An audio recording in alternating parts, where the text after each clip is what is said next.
ಅದು ಬಂದು February March 5ನೇ ತಾರೀಕಿಗೆ ಮುಕ್ತಾಯ ಸಮಾರಂಭ ಆಯಿತು. ಯಾವುದೋ ಅನುಭವ ಸಾರವನ್ನು ಮುಗಿಸಿ ಪರಮಾರ್ಥ ಗೀತೆಯನ್ನು ಆರಂಭ ಮಾಡಿ ಬಿಟ್ಟಿದ್ವಿ. ಈಗ ಪರಮಾರ್ಥ ಗೀತೆ ಮೊದಲನೇ ಗತಿಯಿಂದ ಹಿಡಿದು ಒಟ್ಟು 11 ಗತಿ ವಿಷಯ 25 ದಿವಸಗಳ ಪರ್ಯಂತರವಾಗಿ ಎಷ್ಟು ಸಾಗ್ತಾ ಇದೆ ಅಷ್ಟು ನಾವು ನೀವೆಲ್ಲರೂ ಏನು ಮಾಡೋಣ ಅಂತ ಕೇಳಿ ಅನುಸಂಧಾನವನ್ನು ಮಾಡೋಣ. ಶ್ರೀ ಗುರು ಶಂಭುಲಿಂಗಾಯ ನಮಃ. ಇಲ್ಲಿ ನಮಸ್ಕಾರ ರೂಪ ಮಂಗಲವನ್ನು ಮಾಡಿ ಆರಂಭ ಮಾಡ್ತಾ ಇದ್ದಾರೆ. ಮಂಗಲ ಅಂದ್ರೆ ಎದಕ್ಕೆ ಅನ್ಬೇಕು ಅನ್ನೋದು ನಾವೆಲ್ಲರೂ ಕೇಳ್ಕೊಂಬಂದಿದ್ದೇವೆ. ವಿಘ್ನ ಧ್ವಂಸಾನುಕೂಲ ವ್ಯಾಪಾರ ಮಂಗಲ ಅಂತ ಕರಿತಾ ಇದ್ದಾರೆ.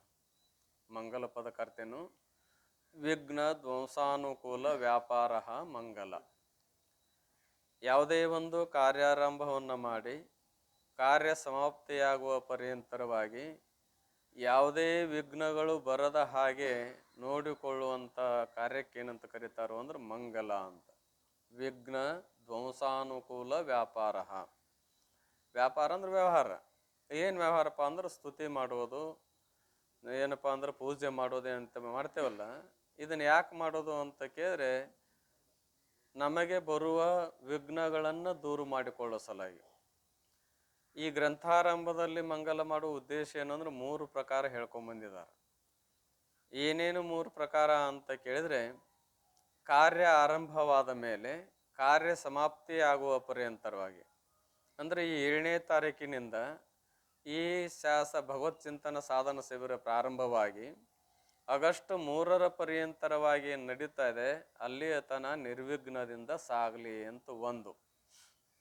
ಎರಡನೇದೇನು ಅಂತ ಕೇಳಿದ್ರೆ ಕೇಳುವವರ ಚಿತ್ತ ಸ್ವಸ್ಥವಾಗಿರಲಿ ಅಂತ.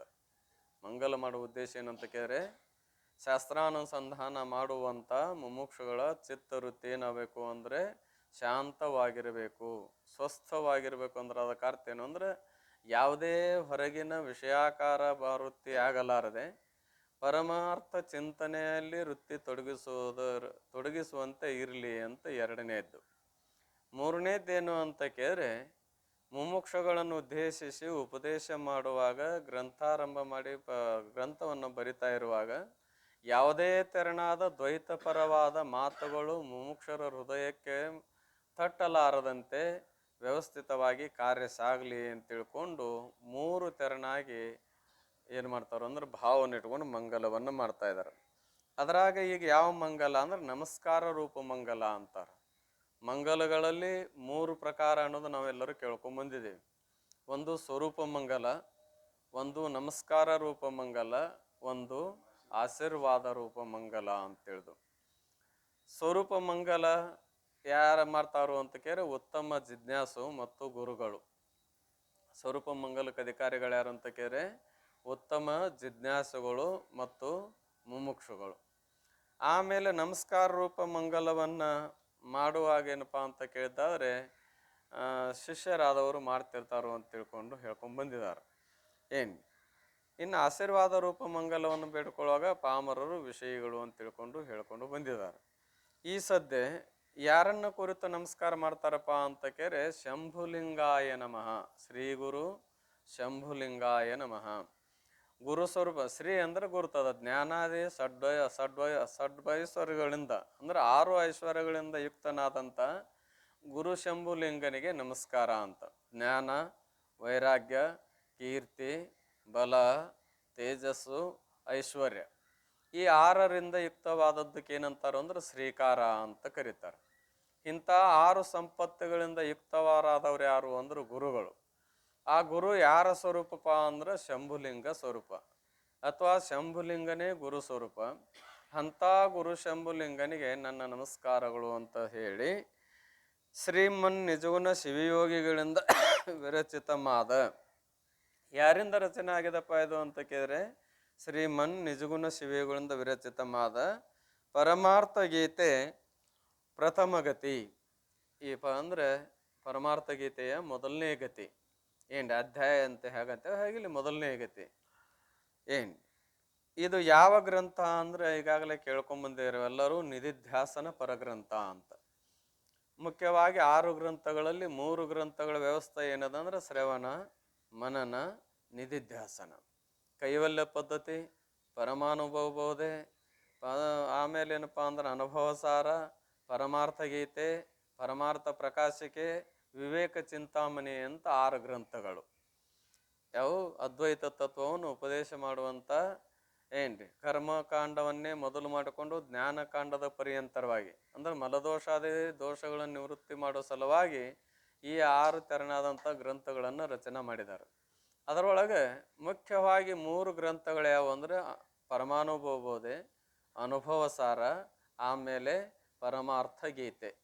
ಇವು 3 ಏನು ಅಂತ ಕೇಳಿದ್ರೆ ಶ್ರವಣ, ಮನನ, ನಿಧಿಧ್ಯಾಸನ ಪರಗ್ರಂಥಗಳು. ಪರಮಾನುಭವ ಬೋಧೆ ಏನು ಅಂದ್ರೆ ಶ್ರವಣ ಗ್ರಂಥ. ಪರಮಾನುಭವ ಯಾವುದ್ರಿ? ಶ್ರವಣ ಗ್ರಂಥ. ಆಮೇಲೆ ಅನುಭವ ಸಾರ ಯಾವುದು ಅಂದ್ರೆ ಮನನ ಗ್ರಂಥ. ಈ ಪರಮಾರ್ಥ ಗೀತೆ ಏನದಂದ್ರೆ ನಿಧಿಧ್ಯಾಸನ ಗ್ರಂಥ ಅಂತ ಕರಿತಾ ಇದ್ದಾರೆ. ನಿಧಿಧ್ಯಾಸನ ಅಂದ್ರೆ ಎದಕ್ಕನ್ಬೇಕು ಅಂತ ಕೇಳಿದ್ರೆ ಅನಾತ್ಮಕಾರ ವೃತ್ತಿ ತಿರಸ್ಕಾರೇನ ಆತ್ಮಾಕಾರ ವೃತ್ತಿ ಪ್ರವಾಹೀಕರಣಂ ನಿಧಿಧ್ಯಾಸನಂ ಅಂತ. ಇಲ್ಲ ಅಂದ್ರೆ ವಿಜಾತಿ ವೃತ್ತಿ ತಿರಸ್ಕಾರೇನ ಸಜಾತಿ ವೃತ್ತಿ ಪ್ರವಾಹೀಕರಣಂ ನಿಧಿಧ್ಯಾಸನಂ ಅಂತ. ವಿಜಾತಿ ವೃತ್ತಿ ತಿರಸ್ಕಾರೇನ, ವಿಜಾತಿ ವೃತ್ತಿಗಳಂದ್ರೆ ಅನಾತ್ಮಕಾರ ವೃತ್ತಿಗಳು. ಈ ದೇಹವೇ ನಾನು, ದೇಹಕ್ಕೆ ಸಂಬಂಧಪಟ್ಟಂತ ಧರ್ಮಗಳೇ ನಾನು, ನನ್ನು ಅಂತೇನಿ ವೃತ್ತಿ ಅದಲ್ಲ, ಇದಕ್ಕೆ ವಿಜಾತಿ ವೃತ್ತಿ ಅಂತಾರೆ. ಯಾವ ವೃತ್ತಿ ಅಂತಾರೆ? ವಿಜಾತಿ ವೃತ್ತಿ ಅಂತಾರೆ. ಈ ವಿಜಾತಿ ವೃತ್ತಿಗಳ ತಿರಸ್ಕಾರೇನ, ತಿರಸ್ಕಾರ ಅಂದ್ರೆ ಇವುಗಳನ್ನು ನಿವೃತ್ತಿ ಮಾಡುತ್ತಾ ಮತ್ತೆ ಏನನ್ನ ಗ್ರಹಣ ಮಾಡ್ಬೇಕಂದ್ರೆ ಸಜಾತಿ ವೃತ್ತಿ ಪ್ರವಾಹೀಕರಣಂ. ಸಜಾತಿ ವೃತ್ತಿ ಅಂದ್ರೆ ಯಾವುದು ಅಂದ್ರೆ ಸತ್ತು ಚಿತ್ತು ಆನಂದ ಸ್ವರೂಪನಾದ ಬ್ರಹ್ಮವೇ ನಾನಿದ್ದೇನೆ ಅಂತ ಯಾವತ್ತೂ ಆತ್ಮಾಕಾರ ವೃತ್ತಿ ಮಾಡೋದಕ್ಕೆ ಏನಂತ ಕರೀತಾರೋ ಅಂದ್ರೆ ನಿಧಿಧ್ಯಾಸನ, ನಿಧಿಧ್ಯಾಸನ ಅಂತ ಕರೀತಾರೆ. ಅಂತ ನಿಧಿಧ್ಯಾಸನ ಪರವಾದಂಥ ಗ್ರಂಥ ಯಾವುದು ಅಂದ್ರೆ ಪರಮಾರ್ಥ ಗೀತೆ. ಪ್ರಥಮಗತಿ ಪ್ರತಿಜ್ಞಾದಿ ನವಕಂದ. ಪ್ರತಿಜ್ಞೆಯನ್ನು ಮಾಡ್ತಾ ಇದ್ದಾರೆ. ಪ್ರತಿಜ್ಞೆ ಮೊದಲು ಮಾಡಿಕೊಂಡು ನವಕಂದಗಳನ್ನು ರಚನೆ ಮಾಡಿ ಆ ನಂತರದಲ್ಲಿ ಗ್ರಂಥಾರಂಭವನ್ನು ಮಾಡ್ತಾ ಇದ್ದಾರೆ. ಶ್ರೀಮನ್ ನಿಜಗುಣ ಶಿವಯೋಗಿಗಳು ಈ ಕಂದದಲ್ಲಿ ತಮ್ಮಿಂದ ವಿರಚಿತವಾದ ಪರಮಾರ್ಥ ಗೀತೆಯಲ್ಲಿದ್ದ ವಿಷಯವು ಸ್ವಕಪೋಲ ಕಲ್ಪಿತವಲ್ಲವೆಂದು, ಇದು ಸಾಂಪ್ರದಾಯದ ಸಿದ್ಧವಾದದ್ದೆಂದು ಮತ್ತು ಈ ಗ್ರಂಥ ಕರ್ತೃತ್ವದ ಅಭಿಮಾನವು ತಮಗಿಲ್ಲವೆಂದು ಪ್ರತಿಪಾದನೆ ಮಾಡುತ್ತಾರೆ. ನಿಜಗುಣ ಶಿವಗಳು ಮೊಟ್ಟ ಮೊದಲು ಏನು ಪ್ರತಿಪಾದನೆ ಮಾಡ್ತಾ ಇದ್ದಾರೆ ಅಂತ ಕೇಳಿದ್ರೆ ಶ್ರೀಮನ್ ನಿಜಗುಣ ಶಿವಯೋಗಿಗಳು ಈ ಕಂದದಲ್ಲಿ, ಈ ಕಂದ ಅಂದ್ರೆ ಯಾವುದು? ಶ್ರೀ ಗುರು ನಿಜ ಶಿಷ್ಯಂಗನು ರಾಗಮ್ಮಿಗೆ ಮುಕ್ತಿ ಮಾರ್ಗಮಂ ತಿಳುಪಿದನದಂ ನೀಗಾ ನಿಂತಿ ಕನ್ನಡ ಮಾಗಿರೆಸಲೆ ಶಂಭುಲಿಂಗದ ಒಲವಿಂದ ಉಸುರ್ವೇಮ್ ಅನ್ನುವಂಥ ಈ ಕಂದ ಏನದ ತಮ್ಮಿಂದ ವಿರಚಿತವಾದ ಪರಮಾರ್ಥ ಗೀತೆಯಲ್ಲಿದ್ದ ವಿಷಯವು. ತಮ್ಮಿಂದ ಅಂದ್ರೆ ಶ್ರೀಮನ್ ನಿಜಗುಣ ಶಿವಗಳಿಂದ ವಿರಚಿತವಾದಂಥ ಈ ಪರಮಾರ್ಥ ಗೀತೆಯಲ್ಲಿದ್ದ ವಿಷಯವು ಸ್ವಕಪೋಲ ಕಲ್ಪಿತವಲ್ಲವೆಂದು, ಏನಾದರೂ ತಮ್ಮ ಸ್ವತಃ ಕಲ್ಪನೆಯಿಂದ ಮಾಡಲ್ಪಟ್ಟಂಥ ಕಲ್ಪಿತ ಅರ್ಥನೋ ಅಂತ ಕೇಳಿಲ್ಲ. ಯಾವ್ದು ಕಲ್ಪನಾ ಮಾಡ್ತೇವೋ ಅದು ಕಲ್ಪಿತ ಇರ್ತಾ ಇದೆ. ಯಾವಾಗಲೂ ಹೆಂಗಿರ್ತದೆ ಅದು? ಯಾವ್ದು ಕಲ್ಪನಾ ಮಾಡ್ತೇವೆ ಅದು ಸುಳ್ಳು ಇರ್ತದೋ ಕರೆ ಇರ್ತದೋ? ಸುಳ್ಳು ಇರ್ತದೋ ಹೊರತ ಕರೆ ಇರ್ಲಿಕ್ಕೆ ಸಾಧ್ಯ ಇಲ್ಲ. ಅವ್ರ ಕಲ್ಪನಾ ಆಡ್ರಿ ಹಂಗೆ ಹೆಂಗೆ ಸಾಧ್ಯ ಅದ ಅಂತಿರ್ತೇವೆ. ಅವ್ರ ಕಲ್ಪನಾ ಆಡ್ರಿ ಹೆಂಗೆ ಹೆಂಗೆ ಸಾಧ್ಯ ಅಂದ್ರೆ ಅರ್ಥ ಏನು? ಸುಳ್ಳು ಅಂತ ಅದಕ್ಕೆ ಅರ್ಥ. ಹಾಗೆ ಈ ಜಗತ್ತಿನ ಆರೋಪ ಮಾಡುವಾಗ ಎಲ್ಲವೂ ಕಲ್ಪನಾ ಅದನೋ ಏನು ಕಲ್ಪಿತದೋ? ಕಲ್ಪನಾ ಅದ. ಕಲ್ಪನಾ ಇರುವುದರಿಂದ ಅದಕ್ಕೆ ಕಲ್ಪಿತ ಅಂತಾರ, ಮಿಥ್ಯ ಅಂತಾರ. ಆದರೆ ಈ ಪರಮಾರ್ಥ ಗೀತೆಯಲ್ಲಿ ತತ್ವವನ್ನು ಕುರಿತು ಉಪದೇಶ ಏನು ಮಾಡ್ತಾರೆ, ಇದು ಅವರಿಂದ ರಚಿತವಾದ ಕಲ್ಪನಾ ರಚಿತ ಗ್ರಂಥನು ಅಂತ ಕೇಳಿದ್ರೆ ಅಲ್ಲ. ಅದಕ್ಕೆ ಸ್ವಕಪೋಲ ಕಲ್ಪಿತವಲ್ಲವೆಂದು, ಇದು ಸಾಂಪ್ರದಾಯ ಸಿದ್ಧವಾದದ್ದೆಂದು. ಇದು ಹೆಂಗೆ ಸಿದ್ಧ ಅದ ಅಂತ ಕೇಳಿದ್ರೆ ಸಾಂಪ್ರದಾಯಿಕವಾಗಿ ಸಿದ್ಧವಾದದ್ದು. ಸಾಂಪ್ರದಾಯ ಪದಕ್ಕೆ ಅರ್ಥ ಏನಪ್ಪಾ ಅಂತ ಕೇಳಿ ಯಾರಿಗೂ ನಮ್ಗೆ ಗೊತ್ತೋ ಇಲ್ಲ. ಸಂಪ್ರದಾಯ ಅಂದ್ರೆ ಯಾವ್ದಕ್ಕೆ ಅನ್ಬೇಕು ಅನ್ನೋದು ನಮ್ಗೆ ಗೊತ್ತಿಲ್ಲ. ನಾವೇನು ಮಾಡ್ಕೊಂಡೇವು ಅಂದ್ರೆ 108 ಕಲ್ಪನಾ ಮಾಡ್ಕೊಂಡು 108 ಸಂಪ್ರದಾಯ ಮಾಡ್ಕೊಂಡು ಹೊಡೆದಾಡಕತ್ತಿದ್ದೇವೆ ನಾವು. ನಮ್ಮ ಸಂಪ್ರದಾಯಕ್ಕೆ ಅವ್ರ ಸಂಪ್ರದಾಯಕ್ಕೆ ಆಗಿ ಬರುವುದಿಲ್ಲ ರೀ. ಮತ್ತೆ ಯಾರಿಗಾಗಿ ಬರ್ತತ್ರಿ? ನಮ್ಮ ಸಂಪ್ರದಾಯಕ್ಕೆ ಅವ್ರ ಹೊಂದಾಣಿಕೆ ಇಲ್ರಿ, ಆಗಿ ಬರುದಿಲ್ರಿ ಅಂತ. ಅಂದ್ರೆ ಸಾಂಪ್ರದಾಯದ ಅರ್ಥ ಗೊತ್ತಿರಲಾರ್ದೇನೆ ನಾವೆಲ್ಲರೂ ಏನೋ ಕಲ್ಪನಾ ಮಾಡಿ ಬಡದಾಡ್ತಾ ಇದ್ದೇವೆ. ಸಾಂಪ್ರದಾಯ ಪದಕ್ಕೆ ಅರ್ಥ ಅನುಭವ ಅಮೃತ ಅಂತ ಮರಾಠಿ ಒಂದು ಗ್ರಂಥ. ಅನುಭವ ಅಮೃತ ಕನ್ನಡದಲ್ಲಿ ಮಹಾಲಿಂಗರಂಗ ರಚನೆ ಮಾಡಿದ್ದಾರೆ. ಆಮೇಲೆ ಅಮೃತ ಅನುಭವ ಅಂತ ತಿಳ್ಕೊಂಡು ಮರಾಠಿಯೊಳಗ ಒಬ್ಬ ಮಹಾತ್ಮರು ಮಾಡಿದ್ದಾರೆ. ಏನ್ ಅವರು ಆರಂಭದಲ್ಲಿ ಸಂಪ್ರದಾಯ ಪದಕ್ಕೆ ಅರ್ಥ ಏನು ಅಂತ ಉಪದೇಶ ಮಾಡಿದ್ದಾರೆ. ಸಂಪ್ರದಾಯ ಅಂದ್ರೆ ಎದಕ್ಕೆ ಅನ್ಬೇಕು ಅಂದ್ರೆ ವೇದ ಬೋಧಿತವಾಗಿರಬೇಕು.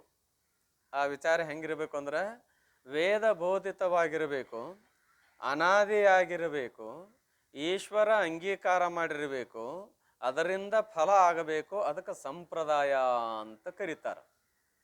ಎದಕ್ರಿ?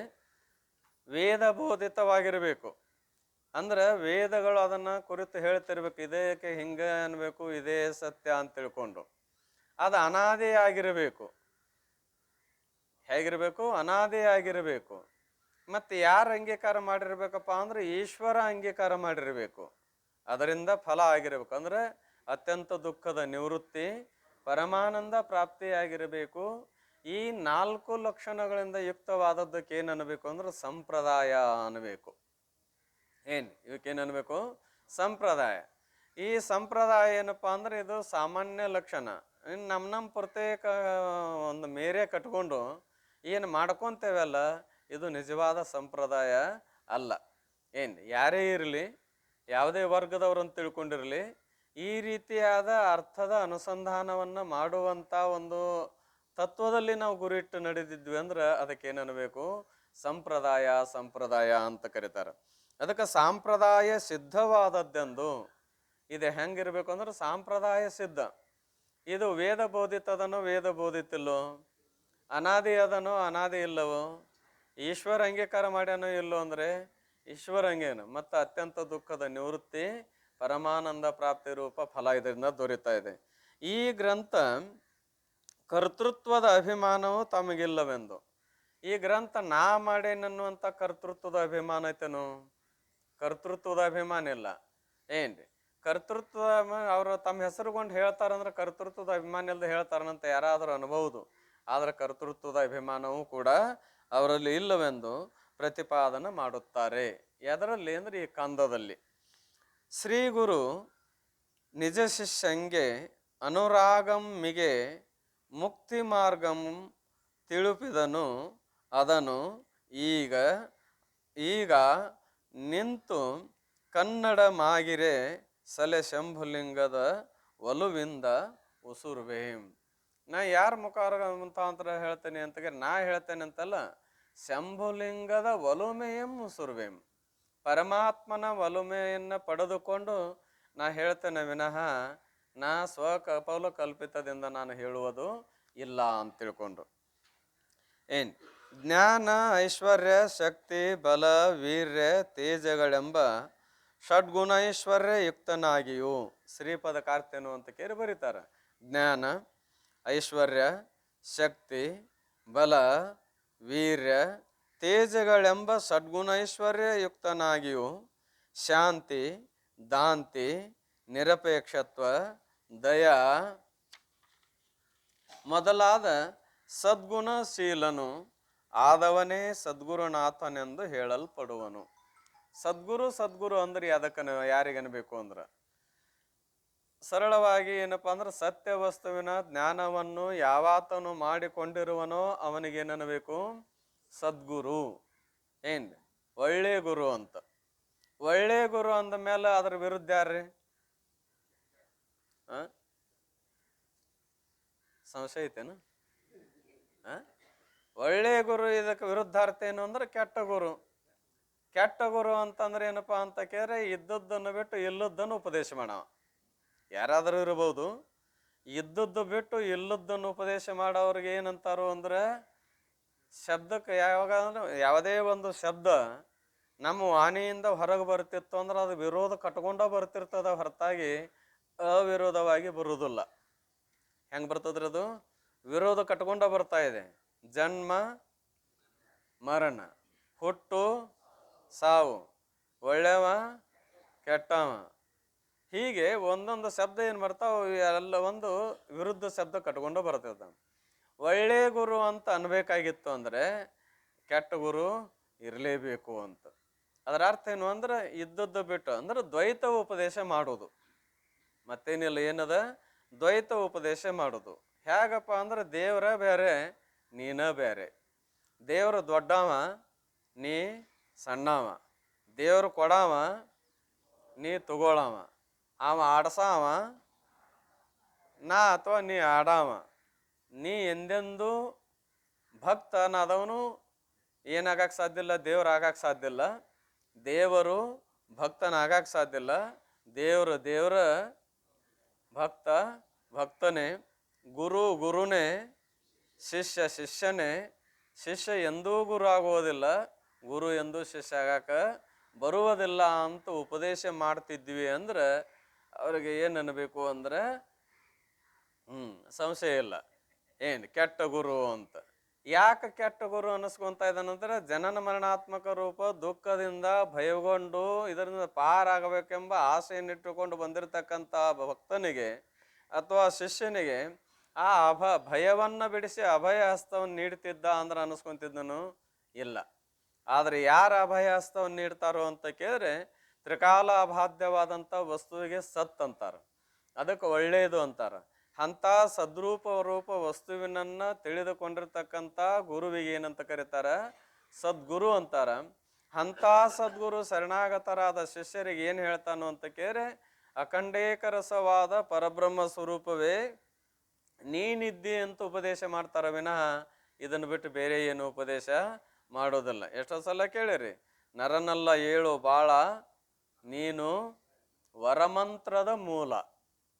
ಎಲೈ ಜೀವನೇ, ನೀನು ನರನಲ್ಲ, ನೀ ಮನುಷ್ಯನಲ್ಲ, ನೀ ಏನದೆ? ವರಮಂತ್ರದ ಮೂಲ. ವರಮಂತ್ರ ಅಂದ್ರೆ ಯಾವುದು ಅಂತ ಕೇಳಿದ್ರೆ ಈಗೇನು ನಿತ್ಯಲು ಓಂಕಾರ ಸ್ಮರಣೆ ನಡೀತಾ ಇದೆ, ಜಪ ನಡೀತಾ ಇದೆ. ಆ ಓಂಕಾರಕ್ಕೆ ಏನಂತ ಕರೀತಾರ ಅಂದ್ರೆ ವರಮಂತ್ರ ಅಂತಾರ. ವರಮಂತ್ರ ಅಂದ್ರೆ ಶ್ರೇಷ್ಠವಾದ ಮಂತ್ರ. ಯಾಕಂದ್ರ 14 ಕೋಟಿಗಳು ಮಹಾಮಂತ್ರ, 14 ಕೋಟಿ 7 ಕೋಟಿ ಮಹಾಮಂತ್ರ, 7 ಕೋಟಿ ಉಪಮಂತ್ರಗಳು ಅಂತದಾವು. ಈ ಎಲ್ಲ ಮಂತ್ರಗಳಿಗೆ ಒಡಲಾದ ಮಂತ್ರ ಯಾವುದಪ್ಪ ಅಂತ ಕೇಳಿದ್ರೆ ಮಹಾಮಂತ್ರ, ಅದು ಓಂಕಾರ. ಅಂತ ಓಂಕಾರ ಸ್ವರೂಪ ಏನದಂದ್ರೆ ವಾಚಕದಲ್ಲ, ಆ ವಾಚಕದಿಂದ ಹೇಳಿಸಿಕೊಳ್ಳುವಂಥ ವಾಚ್ಯ ವಸ್ತು ಯಾವುದು? ಬ್ರಹ್ಮ. ಆ ಬ್ರಹ್ಮವೇ ಯಾರು ಅಂತ ಕೇಳಿದ್ರೆ ನೀನು. ವರಮಂತ್ರದ ಮೂಲ. ಮೂಲ ಅಂದ್ರೆ ಯಾವುದು? ಬ್ರಹ್ಮ ಸ್ವರೂಪ. ಆ ಬ್ರಹ್ಮ ಸ್ವರೂಪವೇ ಯಾರು ಅಂತ ಕೇಳಿದ್ರೆ ನೀನು ಅಂತ ಉಪದೇಶ ಮಾಡ್ತಿದ್ರು ಅಂದ್ರೆ ಅವ್ರಿಗೆ ಸದ್ಗುರು ಅಂತ ಕರೀತಾರ. ಇಲ್ಲಿ ಹೇಳುವ ರೀತಿ ಅನುಸಾರವಾಗಿ ಈ 6 ಗುಣಗಳಿಂದ ಯಾವ್ಯಾವು? ಜ್ಞಾನ, ವೈರಾಗ್ಯ, ಕೀರ್ತಿ, ಶಕ್ತಿ, ಬಲ, ವೀರ್ಯ, ತೇಜಗಳೆಂಬ 6 ಗುಣ ಅಲ್ಲದೆ ಶಾಂತಿ, ದಾಂತಿ, ನಿರಪೇಕ್ಷತ್ವ, ದಯಾ ಮೊದಲಾದ ಸದ್ಗುಣಶೀಲನು ಆದವನೇ. ಇನ್ನೂ ಅನೇಕ ಸದ್ಗುಣಗಳದಾವ. ಈ ಎಲ್ಲ ಸುಗುಣ ಸುಜ್ಞಾನಗಳಿರಲ್ಲು ಅಂತ ಅನುಭವ ಸಾರದಲ್ಲಿ ಹೇಳಿದಾರೆ. ಎಂಥ ಗುಣ? ಸುಗುಣ ಆದವನೇ ಸದ್ಗುರುನಾಥನೆಂದು ಹೇಳಲ್ಪಡುವನು. ಮತ್ತು ಕೈ, ಕಾಲು, ಕಣ್ಣು, ಕಿವಿ, ಮೂಗು ಮೊದಲಾದ ಅವಯವಗಳಿರುವುದರಿಂದಲೂ ನಮ್ಮಂತೆ ಸ್ನಾನ, ಪಾನ, ಭೋಜನಾದಿ ವ್ಯವಹಾರಗಳನ್ನು ಮಾಡುವುದರಿಂದಲೂ ಗುರುನಾಥನನ್ನು ಮನುಷ್ಯನೆಂದು ತಿಳಿಯದೆ. ಅಂತ ಗುರುವಿನನ್ನ ಏನಂತ ಭಾವಿಸಬಾರದಪ್ಪ ಅಂದ್ರೆ ಮನುಷ್ಯ ಅಂತ ಭಾವಿಸಬಾರದು. ಒಂದು ವಚನನೂ ಕೂಡ ಅದ, ಸರ್ವಜ್ಞನ ವಚನ ಏನದ? ಏನಪ್ಪ ಅಂದ್ರೆ ಗುರುನು ನರನೆಂದವಾಗಿ ರವರವ ನರಕ ತಪ್ಪೋದು ಅಂತ. ಹರಣ ಶಿಲೆ ಎಂದವಾಗಿ ಪರಮಾತ್ಮನಿಗೆ ಯಾರಾದರೂ ಶಿಲೆ ಅಂತ ಭಾವಿಸಿದರೆ ಆಮೇಲೆ ಗುರುವಿನನ್ನ ನರ ಅಂತ ಭಾವಿಸಿದರೆ ಏನು ತಪ್ಪುದಿಲ್ಲಪ್ಪ ಅಂತ ಕೇರೆ ಬರೇ ನರಕ ಅಲ್ಲ, ರವರವ ನರಕ ಅಂತ. ಎಷ್ಟಪ್ಪ ಅಂದ್ರೆ 28 ಕೋಟಿನ ನರಕದಾವಂತ್ರಿ. ಏನ್ರಿ, ಒಂದಲ್ಲ ಎರಡಲ್ಲ. ಈ ವಿಷಯವನ್ನ ಶಿವಾನಂದಪ್ಪಳ ಚರಿತ್ರೆಯೊಳಗೆ ಈ ಸೂರ್ಯಬಾನ ಹತ್ರ ಮನೆಹಾಳದಾಗ ಉಪದೇಶ ಮಾಡುವ ಸಂದರ್ಭದಲ್ಲಿ ಬರೆದಿದ್ದಾರೆ. ಒಂದೊಂದು ಏನಪ್ಪಾ ಅಂತ ಕೇರೆ ನರಕದ ಯಾತನೆ ಪ್ರಸಂಗ ಹೆಂಗದ ಅಂತ ಕೇರೆ ಒಂದು ಸೂಕ್ಷ್ಮವಾದ ನರಕ ಅನುಭವಿಸ್ಬೇಕಾದ್ರೆ ಎಷ್ಟು ಅನುಭವಿಸ್ತದೆ ಅನ್ನೋ ಸಲುವಾಗಿ ಇನ್ನೊಬ್ಬರ ಮನೆಯೊಳಗೆ ನಾವು ಯಾವ್ರನ್ನ ಕೇಳಲಾರದೆ ಅವ್ರ ಮನೆಯಾಗ ಬಿದ್ದು ಒಂದು ಹುಲ್ಲು ಕಡ್ಡಿ ತೊಗೊಂಡು ಹಲ್ಲಾಗ ಹಾಕಿದ್ರೆ 40 ದಿನ ನರಕ ಆಕತಿ ಅಂತ. ಏನ್ರಿ ಅದೆಲ್ಲ ಕೇಳಿದ್ರೆ ಏನಪ್ಪ ಅಂತ ಕೇಳಿದ್ರೆ ಅದಕ್ಕೆ ನಿದ್ರೆ ಬಾರದದು ಅಂದಿದ್ದವರು. ಅಂತೂ ಎಷ್ಟದಪ್ಪ ಇಂಥವು ನರಕ ಅಂತ ಕೇಳಿದ್ರೆ ಮುಖ್ಯವಾಗಿ ನವನರಕಗಳು. ಮುಖ್ಯವಾಗಿ ಎಷ್ಟದವು? ಹೆಂಗೆ ಈ ದೇಹಕ್ಕೆ 9 ಬಾಗಿಲಂತದ ಹಂಗೆ ಮುಖ್ಯವಾಗಿ 9. ಅದರ ಅಂತರ್ಗತ ಎಷ್ಟು ಕೋಟಿ ನರಕಗಳದಾವ ಅಂದ್ರೆ ಹೇಳಲಿಕ್ಕೆ ಅಸಾಧ್ಯ. ಅದಕ್ಕಾಗಿ ಈ ನರಕ ಯಾತನೆಯನ್ನು ಏನು ನಾವು ಮಾಡೋದಂದ್ರೆ ಅನುಭವಿಸ್ಬೇಕಾಗ್ತದೆ. ಏನಂದ್ರೆ ಏನಾರು ನಿಷಿದ್ಧ ಕರ್ಮ ಮಾಡೋದು ಬಿಡು, ಒಮ್ಮೆ ಶ್ರೋತ್ರಿಯ ಬ್ರಹ್ಮನಿಷ್ಠನಾದ ಸದ್ಗುರುವಿಗೆ ಅವೇನು ನಮ್ಮಂಗ ಅಂತ ನೀ ಮನುಷ್ಯ ಅಂತ ಭಾವಿಸಿದೆ ಅಂದ್ರೆ ನಿನಗೇನು ತಪ್ಪುವುದಿಲ್ಲ ಅಂದ್ರೆ ರವ ನರಕ ತಪ್ಪುವುದಿಲ್ಲ. ಅದಕ್ಕಾಗಿ ಗುರುವಿನಲ್ಲಿ ಬಹುಶ್ರದ್ಧೆ ನೀಡಬೇಕು ಅಂತ ಮಹಾತ್ಮರು ಹೇಳೋದು. ವಿಚಾರ ಸಾಗರದಲ್ಲಿ ಗುರುವಿನ ಬಗ್ಗೆ ಜಾಗೃತದಲ್ಲಿ ಸಂಶಯ ತಾಳುವುದಲ್ಲ, ಸ್ವಪ್ನದಲ್ಲಿಯೂ ಕೂಡ ಅವನಲ್ಲಿ ದೋಷ ಕಾಣಬಾರದು ಅಂತ ಬರೆದಿದ್ದಾರೆ. ಎಲ್ರಿ ಸ್ವಪ್ನ ಸುಳ್ಳು ಕರೆನೋ? ಸುಳ್ಳು. ಅಲ್ಲಿ ಗುರುಗಳು ಶಿಷ್ಯರು ಇದ್ದದ್ದು ಸುಳ್ಳು ಕರೆನೋ? ಅದು ಸುಳ್ಳೆ.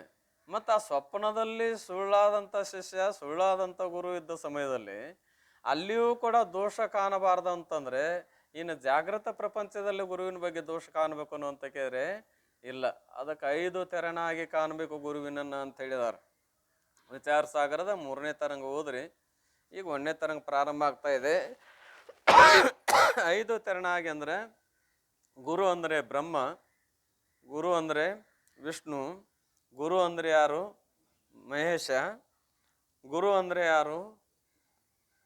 ಗಂಗಾ ಅಥವಾ ಚಂದ್ರ.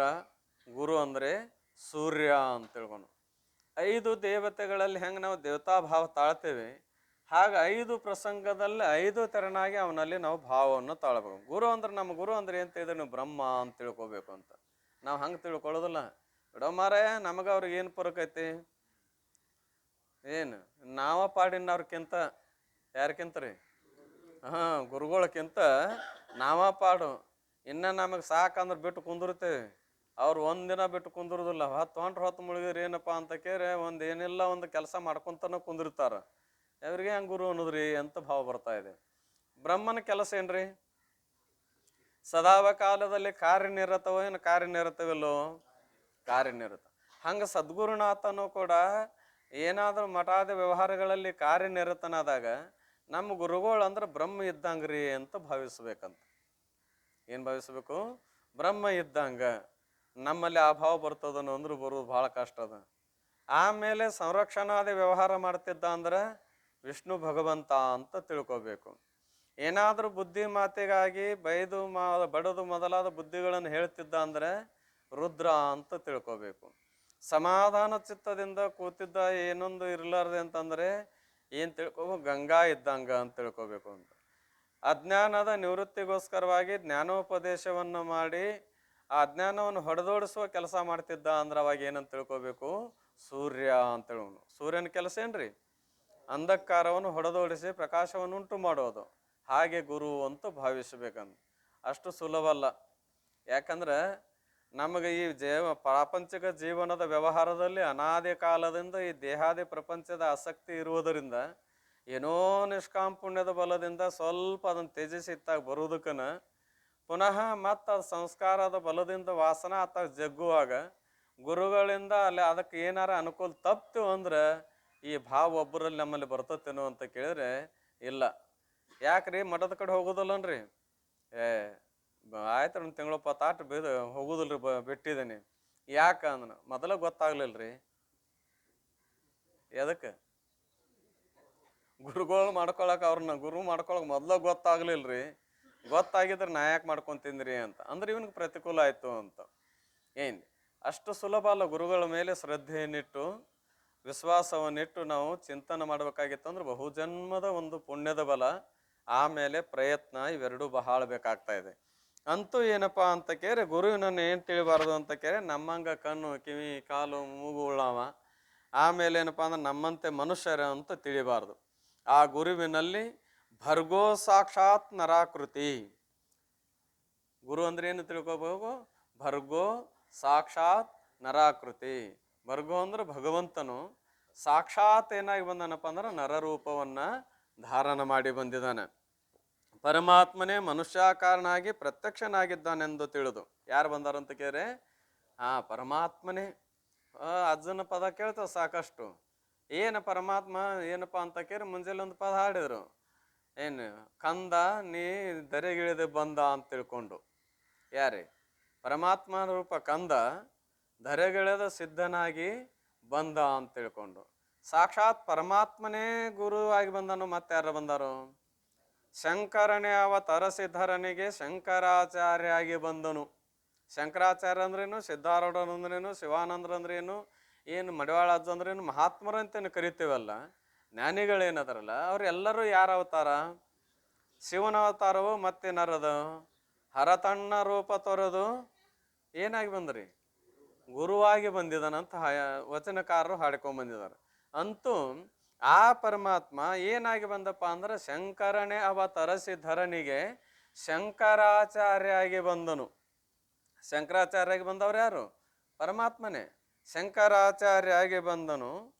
ಪಂಕವನ್ನು ತೊಳೆದ ಎಲ ಮನಸ್ಸಿನ ಬೆಂಕವನ್ನು ಬಿಡಿಸಿ ಕಿಂಕರರ ಪಾವನವ ಮಾಡುತ್ತ ಶಂಕೆಯಿಲ್ಲದ ಪದದೊಳಿಟ್ಟನು.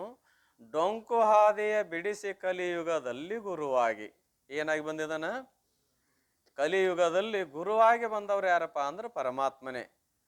ಪರಮಾತ್ಮನ ವ್ಯತಿರಿಕ್ತ ಯಾರ ಬರ್ತಾನೋ ಅದಕ್ಕೆ ಭರ್ಗೋ ಸಾಕ್ಷಾತ್ ನರಾಕೃತಿ ಅಂತ. ಅವನೇ ಪರಮಾತ್ಮನೇ ಮನುಷ್ಯಾಕಾರನಾಗಿ ಪ್ರತ್ಯಕ್ಷನಾಗಿದ್ದಾನೆಂದು ತಿಳಿದು ಸದ್ಭಾವ ಭಕ್ತಿ ಉಳ್ಳವನು ಯಾವನೋ. ಈ ರೀತಿಯಾದ ಅವರಲ್ಲಿ ಸದ್ಭಾವ. ಸದ್ಭಾವ ಅಂದ್ರೆ ಒಳ್ಳೆ ಭಾವ. ಸಾಕ್ಷಾತ್ ಪರಮಾತ್ಮನೇ ಗುರು ಅನ್ನುವಂಥ ಭಾವಕ್ಕೆ ಏನಂತ ಕರೀತಾರ? ಸದ್ಭಾವ ಅಂತಾರ. ಅಂತ ಸದ್ಭಾವ ಭಕ್ತಿ ಉಳ್ಳವನು. ಭಕ್ತಿ ಅಂದ್ರೆ ಆ ಗುರುವಿನಲ್ಲಿ ಪ್ರೀತಿ ಉಳ್ಳವನು. ಭಕ್ತಿ ಪದಕರ್ತೇನ್ರಿ? ಪ್ರೀತಿ ಅಥವಾ ಶ್ರದ್ಧೆ ಉಳ್ಳವನು ಅಥವಾ ವಿಶ್ವಾಸ ಉಳ್ಳವನು ಅವನೇ ನಿಜ ಶಿಷ್ಯ ನೆನೆಸುವನು. ಅವನಿಗೇನಂತ ಕರೀತಾರ? ನಿಜ ಶಿಷ್ಯ ಅಂತಾರ. ಅಂದ್ರೆ ಶಿಷ್ಯ ಬೇರೆ ಅಂದಂಗಾಯ್ತಲ್ರಿ. ಶಿಷ್ಯ ಬೇರೆ, ನಿಜ ಶಿಷ್ಯ ಬೇರೆ. ಶಿಷ್ಯ ನಡುವ ಕೈ ಕೊಡ್ತಾನ ಅಥವಾ ನಡುವ ತನ್ನ ಜೀವನ ಹಾಳು ಮಾಡ್ಕೊತಾನ. ಆದ್ರೆ ನಿಜ ಶಿಷ್ಯ ಕೈ ಬಿಡುವುದಿಲ್ಲ, ತನ್ನ ಜೀವನ ಹಾಳು ಮಾಡಿಕೊಳ್ಳುವುದಿಲ್ಲ. ಅಥವಾ ಗುರುಗಳು ಶಿಷ್ಯನನ್ನು ಎಷ್ಟು ಹೊಡೆದರೂ ಬೈದರೂ ಆ ಗುರುಗಳನ್ನು ಬಿಟ್ಟು ಹೋಗದೆ. ಗುರುಗಳು ಶಿಷ್ಯನನ್ನು ಕುರಿತು ಪ್ರಸಂಗಾನುಸಾರವಾಗಿ ಹೊಡೆದ್ರಾಯ್ತು, ಬೈದರಾಯ್ತು, ಆ ಗುರುಗಳನ್ನು ಬಿಟ್ಟು ಹೋಗದೆ ಗುರುಭಕ್ತ ತಾಂಡಾರಿ ಪೈಲ ಮೊದಲಾದವರಂತೆ. ತಾಂಡಾರಿ ಅಂತ ಒಬ್ಬರು ಭಕ್ತರಾಗಿ ಹೋಗಿದ್ದಾರೆ. ಆಮೇಲೆ ಪೈಲ ಅನ್ನುವಂಥವ್ರು ಭಕ್ತರಾಗಿ ಹೋಗಿದ್ದಾರೆ. ಹೊಂದಿಕೊಂಡಿದ್ದರೆ ಇಂಥ ಅನೇಕ ಶಿಷ್ಯರ ಕಥೆಗಳನ್ನು ಕೇಳಿದ್ವಿ ನಾವು. ಮೊದಲಿನಂಗೆ ಏನಾರ ನಮಗೆ ಇವತ್ತಿನ ದಿನಮಾನದೊಳಗೆ ಶಿಷ್ಯರಿಗೆ ಆ ರೀತಿ ಸೇವಾ ಕೊಟ್ರೆ ಏನ್ರಿ, ಗುರುಗಳು ಮಾರಿ ಅಲ್ಲ ಮಠದ ಮಾರಿನ ನೋಡೋದಿಲ್ಲ ಹೊಳ್ಳಿ ನಾವು. ಮೊದಲು ಏನ್ರಿ ಹೇಳ್ತೇವೆ ಖರೆ, ನಾವು ಎಲ್ಲ ಸಿದ್ಧಾಳ್ರು ಹಂಗೆ ಮಾಡಿದ್ರು, ಅವ್ರು ಹಂಗೆ ಮಾಡಿದ್ರು, ಅವ್ರು ಅಷ್ಟು ಕಷ್ಟ ಸೋಸಿದ್ರು, ಅವ್ರು ಅಷ್ಟು ವರ್ಷ ಸೇವಾ ಮಾಡಿರು, ಅವ್ರು ಮಾಡಿದ್ರು ಮಾಡ್ರಿ ಅಂತೇವಿ. ಆದ್ರೆ ಏನಾದ್ರ ಅರ್ಥ ರೀ? ಮಾಡೋದಿಲ್ಲ. ನಾವು ಮಾಡಾಕ್ತಾ ಇರೋದಿಲ್ಲ. ಅಕಸ್ಮಾತ್ ಅಲ್ಲಿ ಸೇವಾ ಕಾನೂನು ಕಾಣ್ತಿತ್ತು ಅಂದ್ರೆ, ಸೇವಾ ಹಸ್ತಿದ್ರು ಅಂದ್ರೆ ಏನು ಮಾಡ್ತೇವೆ ಅಂತ ಕೇಳಿದ್ರೆ, ಮಾರಾಯ ಅಲ್ಲಿ ಮಠಕ್ಕೆ ಹೋದ್ಕೊಳ್ಳಿ ಎದಗೋರು ಬರೀ ಕೆಲಸ ಹಚ್ತಾರ, ಹಿಂಗಾಗಿ ಮರೇ ಹೋಗೋದಿಲ್ಲಪ್ಪ ನಾವು, ಬಿಡಪ್ಪ ಯಾರು ಏನು ಮಾಡೋರು ಅದಾರ. ಅದು ನಡೆಯುವಂಗೆ ನಡೀತಾ ಇರ್ತಾ ಇದೆ. ಆದ್ರೆ ಕಳ್ಕೊಳ್ಳೋರು ಯಾರು? ಪ್ರಾಪಂಚಿಕ ಮಾರ್ಗ ಮತ್ತು ಪಾರಮಾರ್ಥ ಮಾರ್ಗ ಎರಡೂ ಮಾರ್ಗದಲ್ಲಿ ಸೇವೆ ಮಾಡಲೇಬೇಕು. ಎರಡು ಮಾರ್ಗದಲ್ಲಿ ಏನು ಮಾಡ್ಬೇಕ್ರಿ? ಸೇವೆ ಮಾಡಲೇಬೇಕು. ಆದ್ರೆ ಒಂದು ಕಡೆ ಬಾಕಿ ಮುಡ್ತದ, ಒಂದು ಕಡೆ ಇಡಗಂಟು ತಯಾರಾಕತಿ. ಒಂದು ಕಡೆ ಏನಾಕತ್ರಿ? ಬಾಕಿ ಮುಡ್ತದ. ಬಾಕಿ ಅಂದ್ರೆ ಉದ್ರಿ ಮುಡ್ತದ. ಆದ್ರೆ ಒಂದು ಕಡೆ ಏನಾಕತಿ? ಅಸಲು ಇದ್ದಂಗೆ ಉಳ್ಕೊಂತ ಹೋಗತಿ. ಇನ್ನು ಬೆಳಿತದ ಹೊರತಾಗಿ ಕಡಿಮೆ ಹಾಕೊಂತ ಹೋಗಲ್ಲ. ಎಲ್ಲಿ ಬಾಕಿ ಮುಡ್ತದ್ರಿ? ಸಂಸಾರದೊಳಗೆ ಏನಪ್ಪಾ ಅಂದ್ರೆ ಮಡದಿ ಮಕ್ಕಳು, ಅಣ್ಣ ತಮ್ಮ, ಅಕ್ಕ ತಂಗಿ, ಎತ್ತು ಹೊಲ ಮನಿ ಕಸಬರಿಗೆ ಹಿಡ್ಕೊಂಡು, ಒಂದು ಮಸಿ ಅರಿವಿ ಹಿಡ್ಕೊಂಡು ಎಷ್ಟು ನಮ್ಮೊಂದು ಸಂಗ್ರಹ ಮಾಡೇವಿ. ಅವಕರದೆಲ್ಲ ನಮಗೆ ಸಂಬಂಧ ಏನದ? ಅಲ್ಲಿ ಏನಾದರೂ ಸಹಾಯ ಸಲಕರಣೆ ನಡೆದಿದ್ದು ಅಂದ್ರೆ ಋಣ ಮುಡ್ತದ ಅಷ್ಟೇ ಹೊರತಾಗಿ, ಆದ್ರೆ ಏನೂ ಲಾಭ ಇಲ್ಲ ಅಲ್ಲಿ, ಉದ್ರಿ ಮುಡ್ತದಷ್ಟೇ. ನೀ ಕೊಡೋದಿತ್ತವರ ಹಿಂದಿನ ಬಾಕಿ, ಹಿಂದಿನ ಬಾಕಿ ಅವ್ರದ್ದು ನಾವು ಕೊಡೋದಿತ್ತು, ಈಗ ಬಂದು ತೀರಿಸ್ಕೊಂತ ಇದ್ದೇವೆ, ಆದರೆ ಅದರ ಏನೂ ಲಾಭವಿಲ್ಲ. ಅದು ಪ್ರಾರಬ್ಧ ಅನುಸಾರ ನಡೀತಾ ಇರ್ತದೆ. ಆದ್ರೆ ಈ ಪರಮಾರ್ಥ ಮಾರ್ಗದಲ್ಲಿ ಮಾತ್ರ ಏನದಪ್ಪ ಅಂತ ಕೇರೆ, ಇದು ಬಾಕಿ ತೀರಿಸೋದಲ್ಲಿದು ಏನ್ರಿ, ಇದು ಬಾಕಿ ತೀರಿಸೋದಲ್ಲ. ಇದು ವಾಟ್ ಏನಪ್ಪ ಅಂದ್ರೆ ಫಿಕ್ಸ್ ಡಿಪಾಸಿಟ್ ಅಂತ ಇಟ್ಟಿರ್ತಿರಲ್ಲ, 6 ವರ್ಷ ಆದ್ಕೊಳ್ಳೆ ಮತ್ತೆ ರಿನ್ಯೂವಲ್ ಮಾಡಿಸ್ತಿರಲ್ಲ ಮುಂದೆ, ಹಂಗಾದ್ರೆ ಬೆಳ್ಕೊಂತ ಹೋಗೋದ ಹೊರತಾಗಿ ಕಡಿಮೆ ಆಗುವುದಿಲ್ಲ. ಬೆಳೀತಾ ಬೆಳೀತಾ ಬೆಳೀತಾ ಬೆಳೀತಾ ಹೋಗಿ ಕೊನೆಗೊಮ್ಮೆ ಏನಾಕತಿ ಅಂತ ಕೇಳಿದ್ದಾದ್ರೆ, ಅತ್ಯಂತ ದುಃಖದ ನಿವೃತ್ತಿ, ಪರಮಾನಂದ ಪ್ರಾಪ್ತಿ ರೂಪ ಸುಖ ಸಿಗ್ತಾ ಇದೆ. ಈ ಸೇವಾಕ್ಕೂ ಆ ಸೇವಾಕ್ಕೂ ಬಹಳ ವ್ಯತ್ಯಾಸ ಅದ.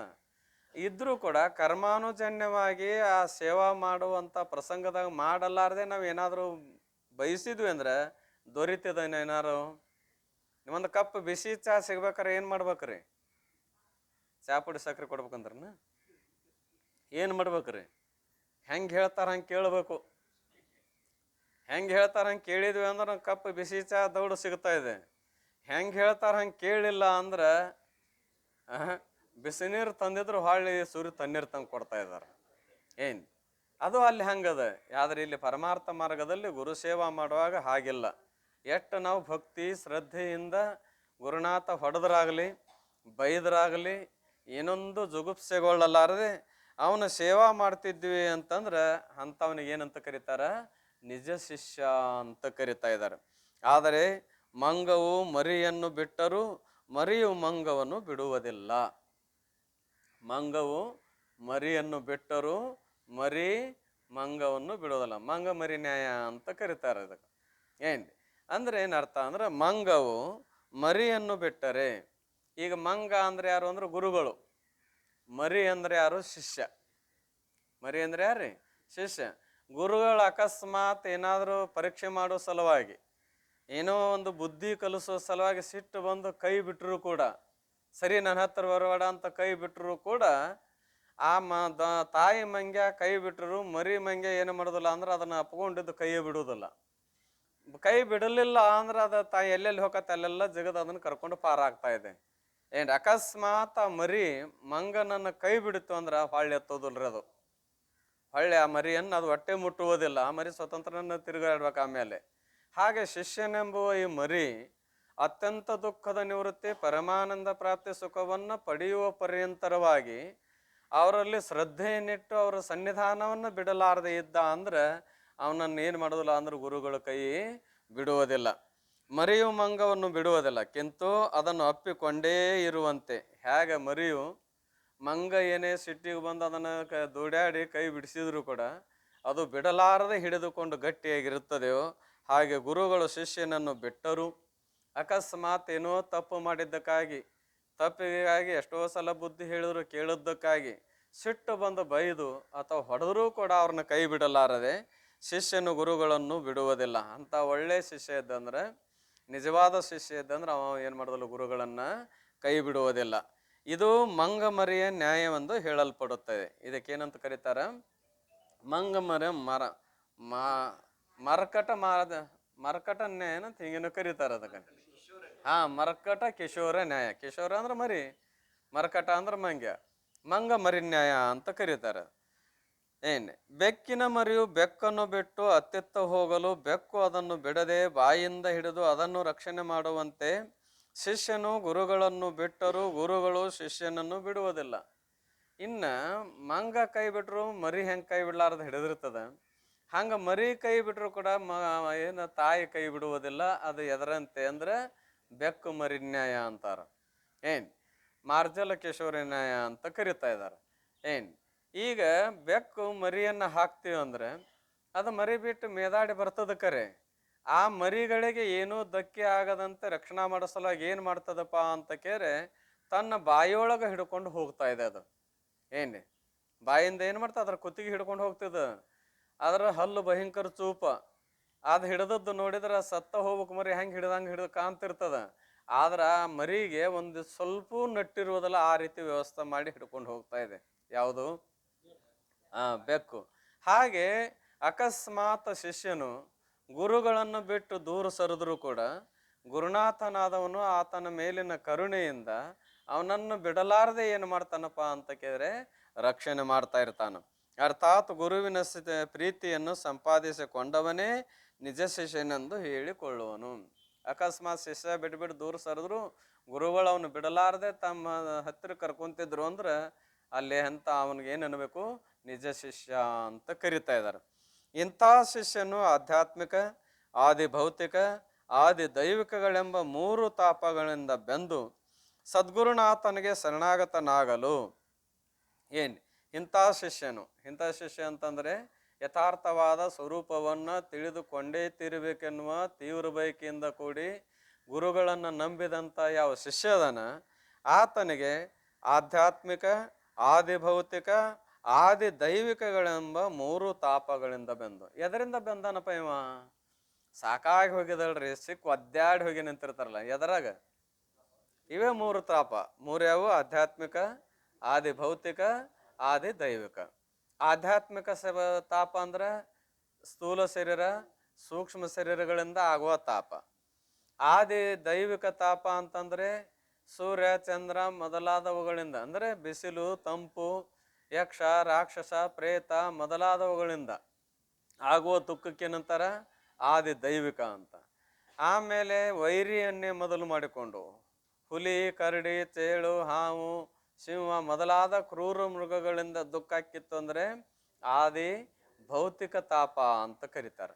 ಈ 3 ತಾಪಗಳಿಂದ ಬೆಂದಂದ್ರೆ ಅದರಲ್ಲಿ ಆ ದುಃಖವನ್ನು ಅನುಭವಿಸಿ ಸಾಕಾಗಿ ಏನಪ್ಪ ಅಂತ ಕೇಳಿದ್ದಾದ್ರೆ ಬೆಂದು ಸದ್ಗುರುನಾಥನಿಗೆ ಶರಣಾಗತನಾಗಲು, ಗುರುನಾಥನಿಗೆ ಬಂದು ಶರಣಾಗತನಾಗ್ಯಾನ.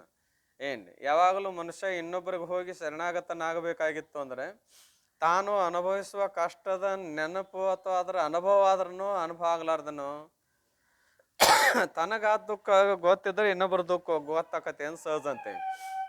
ಹಾಗೆ ದುಃಖ ಅನ್ನೋದು ಗೊತ್ತಾಯ್ತು ಅಂದ್ರೆ ಶರಣಾಗತನಕ್ಕನು ಇರ್ಲಾರ್ದನು.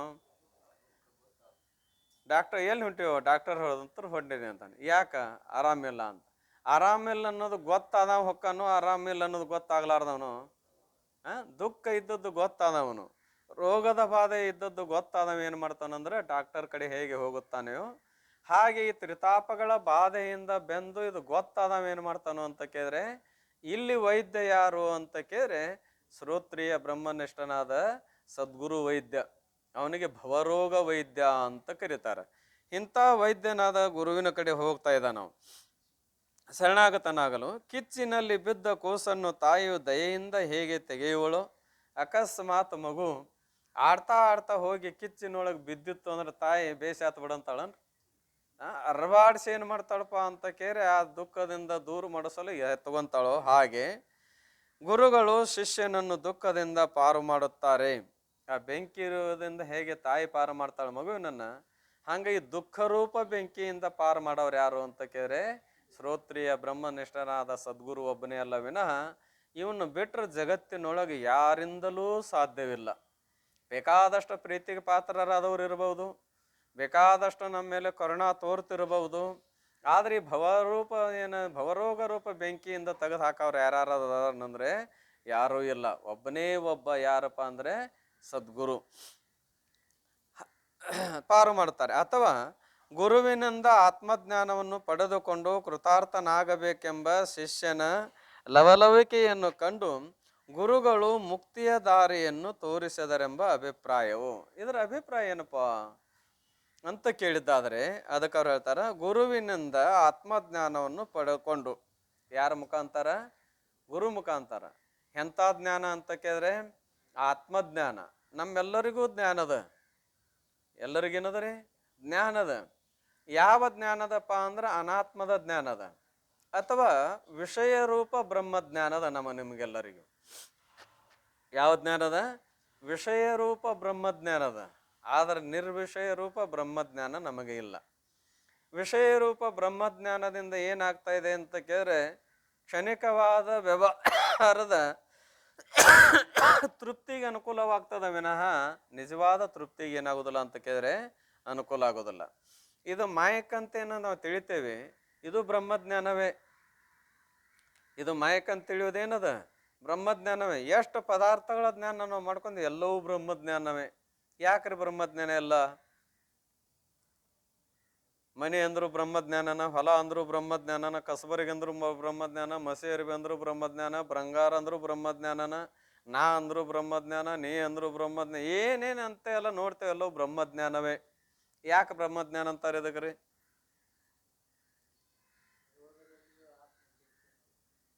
ಬ್ರಹ್ಮ ಪರಿಪೂರ್ಣ ವ್ಯಾಪಕವೋ ಪರಿಚಿನ್ನವೋ? ಪರಿಪೂರ್ಣವೋ. ಮತ್ತೆ ಎಲ್ಲಾ ಕಡೆ ಬ್ರಹ್ಮವೇ ಅದವೋ ಏನು ಬ್ರಹ್ಮ ಇಲ್ಲವೋ? ಮತ್ತೆ ಎಲ್ಲಾ ಕಡೆ ಬ್ರಹ್ಮ ಅಂದ್ರೆ ಎಲ್ಲ ಏನೇನ ಜ್ಞಾನಕ ಎಲ್ಲಿ ಯಾವ್ದಾವ್ದರ ಜ್ಞಾನ ಅಂದ್ರೆ ಬ್ರಹ್ಮ ಜ್ಞಾನವ ಅಲ್ಲನು ಅಂದ್ರೆ ಹೌದು. ಆದ್ರೆ ಅಜ್ಞಾನದ ನಿವೃತ್ತಿಗೆ ಅನುಕೂಲವಾದ ಬ್ರಹ್ಮಜ್ಞಾನ ಅಲ್ಲ. ಯಾಕಲ್ಲ ಅಂದ್ರೆ ಇದಕ್ಕೆ ವಿಷಯ ರೂಪ ಬ್ರಹ್ಮಜ್ಞಾನ ಅಂತಾರ. ಏನಂತಾವ್ರಿ? ವಿಷಯ ರೂಪ ಬ್ರಹ್ಮಜ್ಞಾನ ಅಂದ್ರೆ ಏನು? ನಾಮರೂಪ ಸಹಿತವಾಗಿ ಅಸ್ಥಿಭಾತಿ ಪ್ರಿಯದ ಜ್ಞಾನಕ್ಕೆ ಏನಂತಾರ? ವಿಷಯ ರೂಪ ಬ್ರಹ್ಮಜ್ಞಾನ ಅಂತಾರ. ಇದು ಬ್ರಹ್ಮವೇ ಕರೆ, ಆದ್ರೆ ಇದಕ್ಕೆ ಏನಂತೇವೆ ನಾವು? ನಾಮರೂಪ ಗ್ರಹಿತ ಮಾಡ್ಕೊಂಡು ಅಂತೇವೋ ಏನು ಮಾಯಕ್ ಅಂತೇವೋ ಏನಿಲ್ಲೋ? ನಾಮರೂಪ ಸಹಿತ ಬ್ರಹ್ಮ ಇದ್ರೂ ಕೂಡ ನಾಮರೂಪ ಸಹಿತವಾಗಿ ನಾವು ಗ್ರಹಿತರಾಗಿದ್ರೆ ಇದಕ್ಕೆ ಮಾಯಕ್ ಅಂತೇವಿ. ಆಮೇಲೆ ಇದಕ್ಕೆ ಗ್ರಂಥ ಅಂತೇವಿ, ಇದಕ್ಕೆ ಮಠ ಅಂತೇವಿ, ಮತ್ತೊಂದು ಕರೀತಾ ಇದ್ದೇವೆ. ಈಗ ಇದು ಬ್ರಹ್ಮವೇ ಎಲ್ಲಾ ಕಡೆ ತುಂಬಿಕೊಂಡಿದ್ರು, ಬ್ರಹ್ಮನನ್ನೇ ನಾವು ಕಾಣ್ತಾ ಇದ್ರು ಕೂಡ, ಈ ಬ್ರಹ್ಮಜ್ಞಾನವೇ ಇದ್ರೂ ಕೂಡ ಇದರಿಂದ ಏನ್ ನಿವೃತ್ತಿ ಆಗೋದಿಲ್ಲ ಅಂದ್ರೆ ಅಜ್ಞಾನದ ನಿವೃತ್ತಿ ಆಗುವುದಿಲ್ಲ. ಸ್ವರೂಪವನ್ನ ತಿಳಿಯಗೊಡಲಾರದಂತೆ ಮಾಡಿದ ಅಜ್ಞಾನದ ನಿವೃತ್ತಿ ಆಗುವುದಿಲ್ಲ. ಹಂಗಾರೆ ಯಾವ ಬ್ರಹ್ಮಜ್ಞಾನ ನಮಗೆ ಬೇಕಾಗಿದೆಪ್ಪ ಅಂತ ಕೇಳಿದ್ದಾದ್ರೆ ನಿರ್ವಿಷಯ ರೂಪ ಬ್ರಹ್ಮಜ್ಞಾನ. ಯಾವ ಬ್ರಹ್ಮಜ್ಞಾನ? ನಿರ್ವಿಷಯ ರೂಪ ಬ್ರಹ್ಮಜ್ಞಾನ. ಅಂದ್ರೆ ನಾಮರೂಪವನ್ನು ತ್ಯಜಿಸಿ ನಾಮರೂಪಕ್ಕೆ ಅಧಿಷ್ಠಾನವಾದಂಥ ಅಸ್ಥಿಭಾತಿ ಪ್ರಿಯ ರೂಪ ಬ್ರಹ್ಮಜ್ಞಾನ ಏನದ ಅದಕ್ಕೆ ಏನಂತಾರ? ನಿರ್ವಿಷಯ ರೂಪ ಬ್ರಹ್ಮಜ್ಞಾನ ಅಂತಾರ. ಅಂಥ ಬ್ರಹ್ಮಜ್ಞಾನಕ್ಕೆ ಆತ್ಮಜ್ಞಾನ ಅಂತಾರ. ಅಂಥ ಬ್ರಹ್ಮಜ್ಞಾನಕ್ಕೆ ಏನಂತಾರೆ? ಆತ್ಮಜ್ಞಾನ ಅಂತಾರ, ಬ್ರಹ್ಮಜ್ಞಾನ ಅಂತಾರ, ಗುರುವಿದ್ಯಾ ಅಂತಾರ, ಶಾಂಕರಿ ವಿದ್ಯಾ ಅಂತಾರ, ಪರವಿದ್ಯಾ ಅಂತಾರ, ಆತ್ಮಜ್ಞಾನ ಅಂತಾರ. ಪರ್ಯಾಯ ನಾಮಗಳು. ಈ ಆತ್ಮಜ್ಞಾನವನ್ನು ಪಡೆದುಕೊಂಡು ಕೃತಾರ್ಥನಾಗಬೇಕೆಂಬ, ನಾವು ಇದನ್ನು ಪಡೆದೇನಾಗಬೇಕು? ಧನ್ಯನಾಗೇ ತೀರಬೇಕೆಂಬ ಬಯಕೆಯಿಂದ ಕೂಡಿದ ಶಿಷ್ಯನ ಲವಲವಿಕೆಯನ್ನು ಕಂಡು, ಅವನಲ್ಲಿ ಏನು ಬೇಕು? ಒಂದು ಲವಲವಿಕೆ ಬೇಕು. ಹೆಂಗ ಲವಲವಿಕೆಪ್ಪ ಅಂತ ಕೇಳಿದ್ರೆ, ವಯಸ್ಸಿಗೆ ಬಂದಿರತಕ್ಕಂಥ ಹುಡುಗನು ಬ್ರಹ್ಮಚಾರಿ ಜೀವನವನ್ನು ಕಳೆದು ಗೃಹಸ್ಥಾಶ್ರಮದ ಅಭಿಲಾಷೆ ಉಳ್ಳವನಾದಾಗ ಅವನಿಗೆ ಮದುವೆ ಆಗುತ್ತಾನ, ಯಾವಾಗ ಅದೇನೋ ಅಂತ ಒಂಥರ ಮಾರಿ ಸಾದ್ ಮಾಡ್ಕೊಂಡು ಅಡ್ಡಾಡ್ತಾನಲ್ಲ, ಲವಲವಿಕೆ ಇರ್ತದ್ರಿ. ಸಪ್ಪ ಮಾರಿ ಮಾಡ್ಕೊಂಡು ಅಡ್ಡಾಡ್ತಿದ್ನಂದ್ರೆ ಏನ್ ಮಾಡ್ತಾರ್ರಿ? ಅದಕ್ಕೆ ಯಾರು ಕೊಟ್ಟಾರ ಅಂತಾರ. ಅದಕ್ಕೆ ಯಾರು ಕೊಟ್ಟಾರ? ಮಾರಿ ನೋಡೋದ್ರದ್ದು ಅಂತಾರ. ಆದ್ರೆ ಯಾವತ್ತು ಏನಪ್ಪಾ ಅಂದ್ರೆ ಲವಲವಿಕೆಯಿಂದ ಕೂಡಿಕೊಂಡು ಹಂಬಲದಿಂದ ಕೂಡಿಕೊಂಡಿರ್ತಾನಲ್ಲ, ಎದರ ಆಸೆ ಉಳ್ಳವನು? ಮದುವೆಯ ಆಸೆ ಉಳ್ಳವನು. ಹಾಗೆ ಮುಮುಕ್ಷುನಾದವನು ಕೂಡ ಆತ್ಮಜ್ಞಾನವನ್ನು ಹೊಂದಬೇಕೆಂಬ ಪುರುಷನು ಕೂಡ ಲವಲವಿಕೆಯಿಂದ, ಯಾವಾಗ ಗುರುವಿನ ಆಶೀರ್ವಾದದಿಂದ ಯಥಾರ್ಥವಾದ ಸ್ವರೂಪವನ್ನ ತಿಳಿದುಕೊಂಡು ಧನ್ಯನಾದೇನೆಂಬ ಲವಲವಿಕೆಯಿಂದ ಕೂಡಿಕೊಂಡಿದ್ದ ಅಂದ್ರೆ ಕಂಡು, ಈ ಲವಲವಿಕೆಯನ್ನು ಕಂಡು ಹುಡುಗನ ಒಂದು ಆತುರತೆಯನ್ನು ಕಂಡು ತಂದೆ ತಾಯಿಗಳು ಹೇಗೆ ವ್ಯವಸ್ಥೆ ಮಾಡ್ತಾರೋ ಹಾಗೆ ಗುರುಗಳು ಏನು ಮಾಡ್ತಾರಪ್ಪ ಅಂತ ಕೇಳಿ ಮುಕ್ತಿಯ ದಾರಿಯನ್ನು ತೋರಿಸಿದರೆಂಬ ಅಭಿಪ್ರಾಯ. ಅವ್ರು ಏನು ಮಾಡ್ತಾರ? ಮುಕ್ತಿ ದಾರಿ ತೋರಿಸ್ತಾರೋ, ಮುಕ್ತಿಗೆ ಓದಿಸ್ತಾರೋ? ಅದಕ್ಕೆ ಗೈಡೆನ್ಸ್ ಅಂದಾರ ಅವ್ರಿಗೆ. ಇಂಗ್ಲಿಷ್ ಶಬ್ದ ಅಷ್ಟೇ, ಮಾರ್ಗದರ್ಶಕರು. ಗುರು ಏನದನ? ಮಾರ್ಗದರ್ಶಕ. ಅಲ್ಲಿಗೆ ಹಚ್ಚು ಕೆಲಸ ಅದನು ಇಲ್ಲ. ನೋಡಪ್ಪ, ಈ ದಾರಿ ಹಿಡಿದು ಹೋದೆ ಅಂದ್ರೆ ನೀ ಆ ಊರು ಮುಡ್ತಿ ಅಂತ ಮಾರ್ಗಸೂಚಿ ಬೋರ್ಡ್ ಹೆಂಗಿರ್ತವ ಅಥವಾ ಒಬ್ಬ ಪುರುಷ ಹೆಂಗಿರ್ತಾನ, ಹಂಗ ಗುರುಗಳು ಕೂಡ ನಮ್ಗೆ ಏನ್ ಮಾಡ್ತಾ ಇದಾರೆ? ಈ ಮಾರ್ಗದಿಂದ ನೀವು ಹೋದಿ ಅಂದ್ರೆ ನಿಮ್ಮ ಮುಕ್ತಿಯನ್ನು ಹೊಂತಿ. ನಾ ಹೇಳಿದಂಗೆ ನೀ ಕೇಳಿದೆ ಅಂದ್ರೆ 5 ತೆರನಾದಂಥ ಮಾರ್ಗವನ್ನು ಗಮಿಸು. ನೀ ಎಲ್ಲಿ ಹೇಳಿದಾರೆ? 5 ತೆರನಾದ ಈ ಮಾರ್ಗವನ್ನು ಗಮಿಸಿದೆ ಅಂದ್ರೆ ನೀ ಏನೇನು ಹೊಂತಿ? ಕೈವಲ್ಯವನ್ನು ಹೊಂದ್ತಾ ಇದೆ. ಎಲ್ಲಿ ಹೇಳಕೊಂಬಂದಾರಿ? ಕೈವಲ್ಯ ಪದ್ಧತಿ ಒಳಗ ಮೊದಲು ಶಿವನ ಕರುಣೆಯನ್ನು ಪಡಿ, ಆಮೇಲೆ ವ್ಯಾಮೋಹವನ್ನು ಬಿಡು, ನೀತಿಯಿಂದ ನಡಿ, ಯೋಗವನ್ನು ಮಾಡು, ಕೊನೆಗೆ ಜ್ಞಾನವನ್ನು ಪಡಿ ಅಂದ್ರೆ ನೀನು ಮುಕ್ತನಾಗ್ತಿ ಅಂತ ಹೆಂಗ ಮಾರ್ಗ ಸೂಚನೆ ಮಾಡ್ಯಾರೋ ಏನು ಓದಿಸ್ತಾರೋ? ಮಾರ್ಗ ಸೂಚನೆಯನ್ನ ಮಾಡ್ಕೊಂಡು ಬಂದಿದ್ದಾರೆ. ಅಭಿಪ್ರಾಯ. ಹಾಗಾದರೆ ಆ ಮೋಕ್ಷ ಮಾರ್ಗವನ್ನು ಯಾವ ಗುರುಗಳು ಯಾವ ಶಿಷ್ಯನಿಗೆ ತಿಳಿಸಿದರು? ಇಂಥ ಮೋಕ್ಷ ಮಾರ್ಗವನ್ನು ತಿಳಿಸಿದ ಗುರುಗಳು ಯಾರು? ಅದನ್ನು ತಿಳಿಸ್ಕೊಳ್ಳುವಂಥ ವ್ಯವಸ್ಥೆಗೆ ಅನುಕೂಲವಾದಂಥ ಶಿಷ್ಯನು ಯಾರು ಅನ್ನೋದನ್ನು ಎಂದು ಯಾರಾದರೂ ಇಲ್ಲಿ ಪ್ರಶ್ನೆಯನ್ನು ಮಾಡಿದರೆ, ಶ್ರೀ ವಸಿಷ್ಠ ಗುರುಗಳು ಯೋಗ್ಯ ಶಿಷ್ಯನಾದ ಶ್ರೀ ರಾಮಚಂದ್ರನಿಗೆ ಮೋಕ್ಷ ಮಾರ್ಗವನ್ನು ಉಪದೇಶಿಸಿದರೆಂದು ಹೇಳಬೇಕು. ಯಾರಿಗೆ ಹೇಳಿದಾರ? ವಸಿಷ್ಠ ಮಹರ್ಷಿಗಳು ಯೋಗ ವಾಸಿಷ್ಠದಲ್ಲಿ ಶ್ರೀ ರಾಮಚಂದ್ರ ಪ್ರಭುದೇವರನ್ನ ಕುರಿತು ಉಪದೇಶ ಮಾಡಿದ್ದಾರೆ. ಯಾಕೆಂದರೆ ಇದೇ ಗ್ರಂಥದಲ್ಲಿ ಮುಂದೆ ಕೇಳಲೆ ವಾಸಿಷ್ಠಾದಿಗಳಲ್ಲಿ ಪೇಳಿದ ತತ್ವಾರ್ಥವನಿಂದಿಲ್ಲಿ ಎಂದು ಹೀಗೆ ಹೇಳಿರುವುದರಿಂದ ಭಗವಾನ್ ವಸಿಷ್ಠ ಶ್ರೀ ರಾಮಚಂದ್ರರನ್ನೇ ಗುರು ಶಿಷ್ಯರನ್ನಾಗಿ ಗ್ರಹಣ ಮಾಡಬೇಕಾಗುತ್ತದೆ. ಭಗವಾನ್ ಪರಮಾತ್ಮನೇ ಏನಾಗಿಬಿಡ್ತಾನೆ? ಗುರುವಾಗಿ ಬರೋವನು ಅವನೇ, ಶಿಷ್ಯಾಗಿ ಬಂದು ಉಪದೇಶವನ್ನು ಪಡೆಯುವವನು ಅವನೇ. ಮಾರ್ಗವನ್ನು ಯೋಗ ಏನಪ್ಪ ಮೋಕ್ಷ ಮಾರ್ಗವನ್ನು ಉಪದೇಶ ಮಾಡಿದರು. ಆದರೆ ವರ್ತಮಾನ ಕಾಲದಲ್ಲಿಯೂ ಗುರು ಶಿಷ್ಯರನ್ನಾಗಿ ಗ್ರಹಣ ಮಾಡಬೇಕಾಗುತ್ತದೆ. ಯೋಗ ವಾಸಿಷ್ಠದಲ್ಲಿ ವಸಿಷ್ಠರು ಶ್ರೀ ರಾಮಚಂದ್ರನಿಗೆ ಸಂಸ್ಕೃತ ಭಾಷೆಯಿಂದ ಮೋಕ್ಷ ಮಾರ್ಗವನ್ನು ಉಪದೇಶ ಮಾಡಿದರು. ಆದರೆ ಅಲ್ಲಿ ಸಂಸ್ಕೃತ ಮೂಲಕವಾಗಿ ಉಪದೇಶ ಮಾಡಿದಾರೆ, ದೇವ ಭಾಷೆಯಿಂದ. ಈಗ ವರ್ತಮಾನ ಕಾಲದಲ್ಲಿರುವ ಮುಮುಕ್ಷುಗಳು ಸಂಸ್ಕೃತ ಭಾಷಾ ರಹಿತರಾದುದರಿಂದ, ಈ ವರ್ತಮಾನ ಕಾಲದಲ್ಲಿ ಏನದಪ್ಪ ಅಂತ ಕೇಳಿ ಮುಮುಕ್ಷುಗಳು ಈ ಸಂಸ್ಕೃತ ಭಾಷೆಯ ಜ್ಞಾನ ಇಲ್ಲದೆ ಇರುವುದರಿಂದ ಆ ಯೋಗ ವಾಸಿಷ್ಠ ಗ್ರಂಥವನ್ನು ಓದಿ, ಶ್ರೀಮನ್ ನಿಜಗುಣ ಶಿವಗಳು ಅದನ್ನು ಓದಿ ಮೋಕ್ಷವನ್ನು ಹೊಂದುವುದಕ್ಕೆ ಅಸಮರ್ಥರಾಗಿರುವುದನ್ನು ಕಂಡು, ಆ ಸಂಸ್ಕೃತ ಗ್ರಂಥವನ್ನು ಓದಿ ಅದನ್ನು ತಿಳ್ಕೊಳ್ಳಲಿಕ್ಕೆ ಅಸಮರ್ಥರಾದವರನ್ನು ಕಂಡು ಶ್ರೀಮನ್ ನಿಜಗುಣ ಶಿವಗಳು, ಶ್ರೀಮನ್ ನಿಜಗುಣ ಶಿವಯೋಗಿಯಾದ ನಾನು ತಾವೇ ಹೇಳ್ಕೊತಾ ಇದ್ದಾರೆ. ನಿಜಗುಣ ಶಿವಿಯಾದಂಥ ನಾನು ಆ ಮೋಕ್ಷ ಮಾರ್ಗವನ್ನೇ ಮುಂದೆ ಗ್ರಂಥದಲ್ಲಿ ಹೇಳುವ ಪ್ರಕಾರ ಕರ್ನಾಟಕ ಭಾಷಾ ರೂಪವಾಗಿರುವ ಹಾಗೆ ಅಂತರ್ಯಾಮಿಯಾದ ಶಂಭುಲಿಂಗೇಶ್ವರನ ಕೃಪೆಯಿಂದ ಚೆನ್ನಾಗಿ ಪ್ರತಿಪಾದನೆ ಮಾಡುತ್ತೇನೆ. ನಾನೇ ಏನು ಮಾಡ್ತೇನೆಂದ್ರೆ ಅಂತರ್ಯಾಮಿಯಾದ ಶಂಭುಲಿಂಗನ ಕೃಪೆಯಿಂದ, ಯಾರ ಕೃಪೆಯಿಂದ ಅಂತ ಕೇಳಿದ್ರೆ ಪರಮಾತ್ಮನ ಕೃಪೆಯಿಂದ ನಾನು ಉಪದೇಶ ಮಾಡುತ್ತೇನೆ ಅಂತ ಹೀಗೆ ಹೇಳಿದಾಗ ಏನಾದರೂ ಅವರಲ್ಲಿ ಅಹಂಕಾರ ಐತೇನೋ ಅಂತ ಕೇಳಿದ್ರೆ ಇಲ್ಲ ಅನ್ನೋದನ್ನು ಮೊದಲೇ ಹೇಳಿದ್ದಾರೆ ಎಂದು ಹೀಗೆ ಇಲ್ಲಿ ಶ್ರೀಮನ್ ನಿಜಗುಣ ಶಿವಗಳು ಗ್ರಂಥಾರಂಭದಲ್ಲಿ ಪ್ರತಿಜ್ಞೆಯನ್ನು ಮಾಡಿದ್ದರಿಂದ, ಏನು ಪ್ರತಿಜ್ಞೆ ಮಾಡ್ಯಾರ ಅಂತ ಕೇಳಿದ್ರೆ ಶರಣಾಗತರಾದ ಶಿಷ್ಯರಿಗೆ ಯೋಗ ವಾಸಿಷ್ಠದಲ್ಲಿ ರಾಮಚಂದ್ರ ಪ್ರಭುವರನ್ನು ಕುರಿತು ಹೇಳಿದಂಥ ತತ್ವದ ಅರ್ಥವನ್ನು ಈ ಕನ್ನಡ ಭಾಷೆಯಲ್ಲಿ ನಾನೇನು ಮಾಡ್ತೇನೆ ಅಂತ ಕೇಳಿದ್ರೆ ಹೇಳುತ್ತೇನೆ ಅಂತ ಪ್ರತಿಜ್ಞೆ ಮಾಡಿಕೊಂಡು, ಅಂದರೆ ನಿಜಗುಣರು ತಮ್ಮ ಸ್ವಕಪೋಲ ಕಲ್ಪನೆಯಿಂದ ಪರಮಾರ್ಥ ಗೀತೆಯನ್ನು ರಚನೆ ಮಾಡಿರ್ತಾರೆ. ಅದನ್ನು ನಾವು ಏಕೆ ನೋಡಬೇಕು ಎಂದು ಯಾರಾದರೂ ಅನ್ನಬಹುದು. ಅವರು ಸ್ವಂತ ತಾವು ಬರೋದು ಕಲ್ಪನಾ ಮಾಡಿ ಬರ್ದಾರ, ಇಂಥವ್ರು ಹಲವಾರು ಮಂದಿ ಬರೀತಾರೆ, ನಾವೇನು ಮಾಡೋಣ ಅಂತ ಯಾರಾದರೂ ಅಂದರೆ ಅನ್ನಬಹುದು. ಆದರೆ ವಾಸಿಷ್ಠ ಗ್ರಂಥದ ತಾತ್ಪರ್ಯವನ್ನೇ ಇಲ್ಲಿ ನಾನು ಹೇಳುತ್ತೇನೆ ಎಂದು ಸ್ಪಷ್ಟವಾಗಿ ಹೇಳ್ಯಾರ. ಎಲ್ಲಿ ಹೇಳಿದ್ದು? ಯೋಗ ವಾಸಿಷ್ಠದಲ್ಲಿ ಹೇಳಿದ್ದನ್ನೇ ಹೇಳುತ್ತೇನೆ. ಬರೆದಿರುವರಿಂದ ಈ ಗ್ರಂಥವು ಕಪೋಲ ಕಲ್ಪಿತವಲ್ಲ, ಕಿಂತು ವಸಿಷ್ಠಾದಿ ಮಹರ್ಷಿಗಳ ಸಂಪ್ರದಾಯದ ಸಿದ್ಧವಾದದ್ದೆಂದು ಹೇಳಿದಂತಾಯಿತು. ಯಾರ ಸಂಪ್ರದಾಯಕ್ಕನುಸರಿಸಿ? ವಸಿಷ್ಠ ಮುನಿಗಳ ಸಂಪ್ರದಾಯಕ್ಕನುಸರಿಸಿ ಹೇಳಿದ್ದು. ಮತ್ತು ಶಂಭುಲಿಂಗದ ಒಲವಿಂದ ಉಸುರು. ಮತ್ತೇನಂದ್ರೆ ನಾನೇನಾದ್ರು ನಾನು ಸ್ವಂತ ಹೇಳ್ತೇನೆ ಅನ್ನೋದ್ರಿಲ್ಲ, ಆ ಪರಮಾತ್ಮನ ಕೃಪೆಯಿಂದ ಒಲುಮೆಯಿಂದ ಹೇಳುತ್ತೇನೆ ಅಂತ ಹೇಳಿದ್ದರಿಂದ ಅನ್ನೋದರಿಂದ ಗ್ರಂಥಕರ್ತರಾದ ಶ್ರೀಮನ್ ನಿಜಗುಣ ಶಿವಯೋಗಿಗಳಿಗೆ ಗ್ರಂಥ ಕರ್ತೃತ್ವದ ಅಭಿಮಾನವೂ ಇಲ್ಲವೆಂದು. ಅವನು ಒಲುಮೆಯಿಂದ ನಾ ಹೇಳ್ತೇನಪ್ಪ ಅಂತಾರಂದ್ರೆ ನಾ ಹೇಳ್ತೇನೆ ಅಂತ ಅಭಿಮಾನ ತೋರ್ತದನಂದರೆ ಇಲ್ಲ. ಶ್ರೀಮನ್ ನಿಜಗುಣ ಶಿವಗಳ ಗ್ರಂಥ ಕರ್ತೃತ್ವ ಅಭಿಮಾನವೂ ಇದಿಲ್ಲದೆಂದು ಹೇಳಿದಂತಾಯಿತು. ಮತ್ತು ತಮ್ಮ ಇಷ್ಟ ದೇವತೆಯಾದ ಶಂಭುಲಿಂಗ ಎಂಬ ನಾಮವನ್ನು ಪ್ರಯೋಗ ಮಾಡಿದ್ದರಿಂದ, ಅವರಿಷ್ಟ ದೇವತಾ ಯಾರಪ್ಪ ಅಂತ ಕೇಳಿದ್ರೆ ಶಂಭುಲಿಂಗ. ವಸ್ತು ನಿರ್ದೇಶ ರೂಪ ಮಂಗಲವನ್ನು ಮಾಡಿದಂತ. ವಸ್ತು ಅಂದರೆ ವಸತಿ ಇತಿ ವಸ್ತು ಅಂತ, ಎಲ್ಲದರಲ್ಲಿಯೂ ವಾಸಿಸಿಕೊಂಡು ಅಥವಾ ಇರುವಂಥದ್ದು ಯಾವುದೋ ಅದಕ್ಕೆ ವಸ್ತು ಅಂತಾರೆ. ಆ ವಸ್ತುವೇ ಯಾರು ಅಂದ್ರೆ ಪರಮಾತ್ಮ. ಆ ಪರಮಾತ್ಮನನ್ನು ಕುರಿತು ಅವರು ಒಲುಮೆಯನ್ನು ಬೇಡ್ತಾರೆ ಅಂದಮೇಲೆ ಇದಕ್ಕೆ ಯಾವ ಮಂಗಲ ಅಂತ ಮಾಡಿದಂಗಾಯ್ತು? ವಸ್ತು ನಿರ್ದೇಶ ರೂಪ ಮಂಗಲ ಮಾಡಿದಂತಾಯ್ತು. ಇದರಿಂದ ಮಂಗಲತ್ರಯ ಫಲವನ್ನು ಪ್ರತಿಪಾದನೆ ಮಾಡಿದ್ದಲ್ಲದೆ, ಮಂಗಲ ತ್ರಯವಾದ ಮಂಗಲ ಅಂದರೆ 3 ತೆರನಾದ ಮಂಗಲವನ್ನು ಮಾಡಿದ್ದಲ್ಲದೆ, ನಿಜಗುಣರು ನಾಸ್ತಿಕರು ಗ್ರಂಥಾರಂಭದಲ್ಲಿ ಮಂಗಲವನ್ನೇ ಮಾಡಿಲ್ಲ. ಆದ್ದರಿಂದ ಅವರ ಗ್ರಂಥದಲ್ಲಿ ನಾವೇಕ ಪ್ರವೃತ್ತರಾಗಬೇಕು ಎಂದು ಅನ್ನುವಂಥ ಆಸ್ತಿಕರ ಸಂಶಯವನ್ನೂ ಕಳೆದಂತಾಯಿತು. ಯಾವಾಗಲೂ ಆಸ್ತಿಕರಾದವರು ಗ್ರಂಥದಲ್ಲಿ ಪ್ರವೃತ್ತಿ ಆಗಬೇಕಾಗಿತ್ತು ಅಂದರೆ ಆ ಗ್ರಂಥದಲ್ಲಿ ಏನಿರಬೇಕು ಅಂತ ಕೇಳಿದ್ದಾದ್ರೆ ಮಂಗಲ ಇರಬೇಕು. ಏನಿರಬೇಕು? ಮಂಗಲ.